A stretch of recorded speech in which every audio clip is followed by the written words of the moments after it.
কুরুল gaming কে কিন্তু বেশি একটা রাগ করতে দেখা যায় না, বাট একদিন কিন্তু তিনি লাইভের মধ্যে রেগে একদম ফায়ার হয়ে গেছিল। মানে তিনি কিন্তু একদিন লাইভের মধ্যে বিয়ার ম্যাচ খেলতেছিলেন এবং একটা ম্যাচের মধ্যে কিন্তু তার কাছে অনেক ভালো পরিমাণ লুট ছিল, কিন্তু ম্যাচের একদম শেষের দিকে এসে মানে যখন জোন একদম ছোট হয়ে যায় তখন কিন্তু ম্যাপের সব এনিমিরাই গাড়ি দিয়ে উড়ে ধুরে ধাক্কাধাক্কি শুরু করে। এরপর কুরুল গেমিং এর সাথে যা ঘটে। আর ইউ কমেডিং মি ভাই? গেম কি গান জুট্টা গেম? এই গেম কি গান জুট্টা গেম নাকি রে ভাই?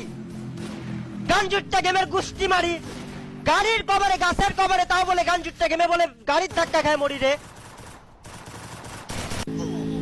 কি গান জুট্টা গেম বানাইছে রে ভাই? কি গান জুট্টা গেম ডেভেলপ করে রাখছে এরা? গাঁজা খেয়ে ডেভেলপ করে নাকি গেম? এত কষ্ট করে এত ভালো খেলার পর লাস্টে যা বলে গেমের গ্লিচে চলে যায় মরি বলে, মেজাজটা কোনো মজা না বলো?